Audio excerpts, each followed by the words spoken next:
99% of people are not willing to do what it takes to make their dreams come true. The Marines have a saying, everybody wants to go to heaven, but nobody wants to die. The center of bringing any dream into fruition is self-discipline.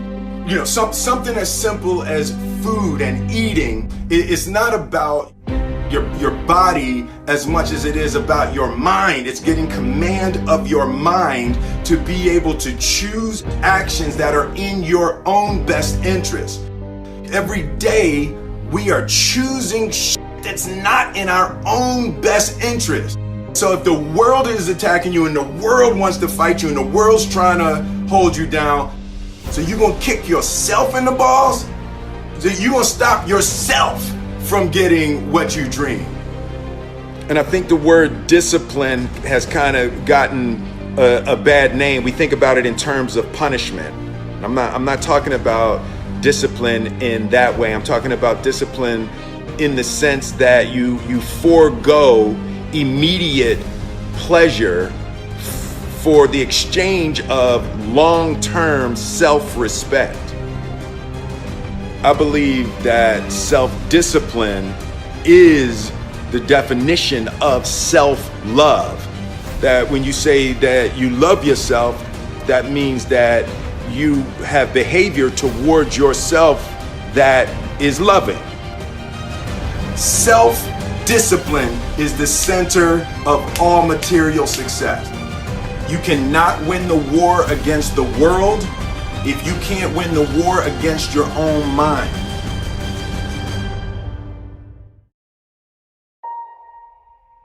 Self-love is when you say to yourself, oh man, look, I know you and that girl got a real connection.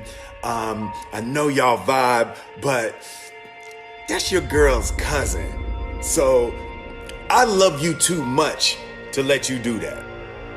It's like you say to yourself, hey man, look, I know you want to eat that pizza and it'll be really good, but I can't let you eat that, man, because if you eat that pizza, you're going to feel like shit, and I love you too much to let you eat that.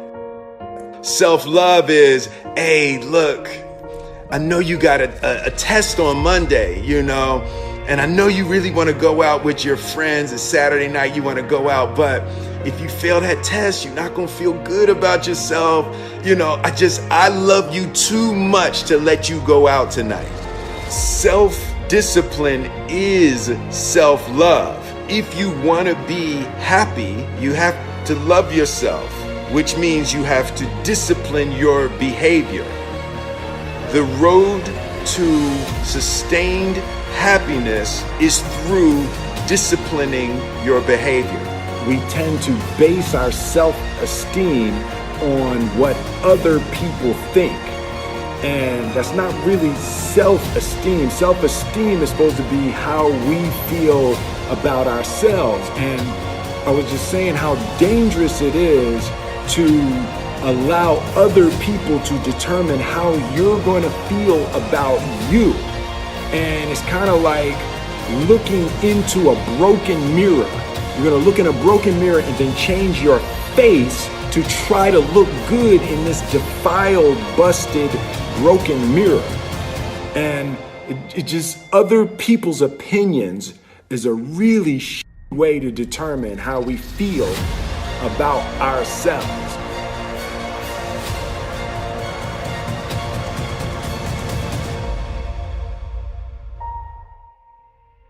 It don't matter whose fault it is that something is broken if it's your responsibility to fix it. For example, it's not somebody's fault if their father was an abusive alcoholic, but it's for damn sure their responsibility to figure out how they're going to deal with those traumas and try to make a life out of it. It's not your fault if your partner cheated and ruined your marriage, but it is for damn sure your responsibility to figure out how to take that pain and how to overcome that and build a happy life for yourself. Fault and responsibility do not go together. It sucks, but they don't. When something is somebody's fault, We want them to suffer. We want them punished. We want them to pay. And we want it to be their responsibility to fix it. But that's not how it works, especially when it's your heart. Your heart, your life, your happiness is your responsibility and your responsibility alone. As long as we're pointing the finger and stuck in whose fault something is, we're jammed and trapped into victim mode. When you're in victim mode, you are stuck in suffering. The road to power is in taking responsibility. Your heart, your life, your happiness is your responsibility and your responsibility alone.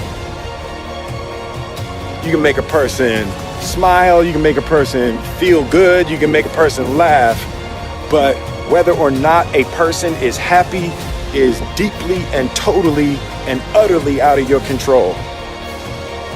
The prerequisite for spending time with any person is that they nourish and inspire you.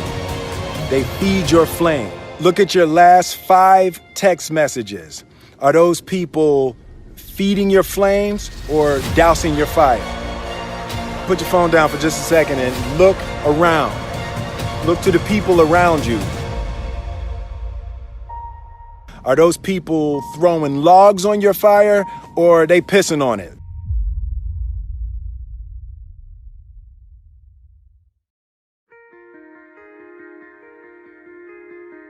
I want my life, I want my work, my family, I want it to mean something. And it's like, if you are not making someone else's life better, then you're wasting your time. The separation of talent and skill is one of the greatest misunderstood concepts for people who are trying to excel, who have dreams, that want to do things. Talent you have naturally. Skill is only developed by hours and hours and hours of beating on your craft. You don't try to build a wall. You don't set out to build a wall. You don't say, I'm going to build the biggest, baddest, greatest wall that's ever been built. You don't start there. You say, I'm going to lay this brick as perfectly as a brick can be laid. There will not be one brick on the face of the earth that's going to be laid better than this brick that I'm going to lay in this next 10 minutes. And you do that every single day. And soon you have a wall. And soon you have a wall. And I think psychologically, the advantage that gives me over a lot of people that I have been in competition with in different situations is it's difficult to take the first step when you look how big the task is.